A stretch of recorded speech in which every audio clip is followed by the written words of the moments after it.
Magandang hapon sa inyong lahat.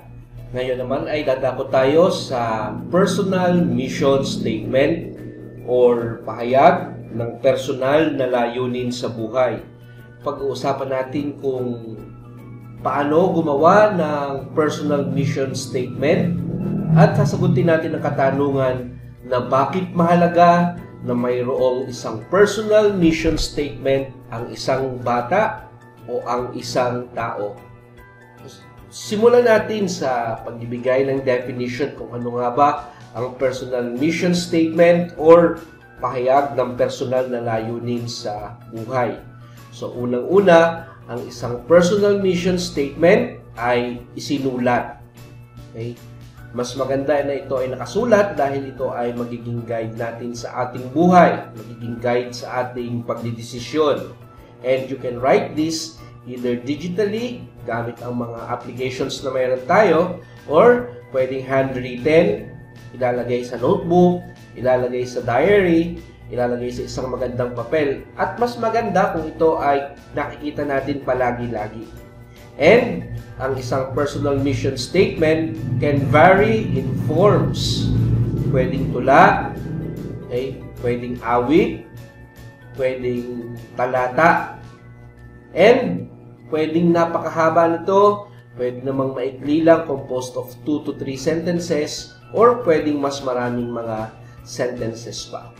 Now, ikalawa, ang isang personal mission statement ay masasabi nating personal motto or creed that summarizes the essence of one's life. Anong ibig sabihin nito? Para bang ikaw ay may sariling paniniwala, yung paniniwala mo sa iyong buhay, yung susundan mong pahayag or motto, na kung saan doon na makikita sa iyong motto, sa iyong creed, kung para saan ang iyong buhay, saan mo ginugugol ang iyong buhay, saan mo ginugugol ang iyong panahon. Okay? That's why a personal mission statement summarizes the essence of one's life. Ikatlo, ang personal mission statement focuses on what one wishes to become. So, anong gusto mong mangyari sa iyo bilang isang tao? And basically, it contains specific task or task that one wants to perform. Okay? So, kaya masasabi rin natin na ito ay essence of one's life kasi ito yung gusto mong mangyari sa iyong sarili. So, wishes to become. Ano ang hinahanap mo o anong layunin mo sa iyong sarili.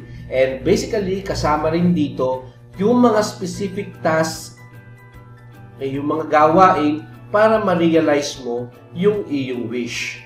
And by stating what you want, okay, and how you do it, now, yung personal mission statement mo ay nagsasabi na ito ang gusto mong marating at ito ang mga paraan na gagawin mo para marating ang mga personal o para marating ang personal mission statement mo. So, magtingin tayo ng ilang mga halimbawa ng mga personal mission statement. Okay? Basahin ko ito. To live life with integrity and empathy and be a positive force in the lives of others. So, narito yung ano ang nais niyang marating. So, basically, that person wants to live life. Anong klase ng pamumuhay meron siya? With integrity and empathy and be a positive force on the lives of others. Makatulong, maka-impluwensya sa buhay ng iba. Now, ito naman, nakikita nyo mas mahaba siya. It's composed of several sentences. I inspire others with my actions, but never forget the power of my voice. I laugh at myself and help others experience joy. I give before I receive. I do not fear mistakes. I create a welcoming home. I tend to my marriage. I'm open to people and opportunities. I act on my passions. I read and observe.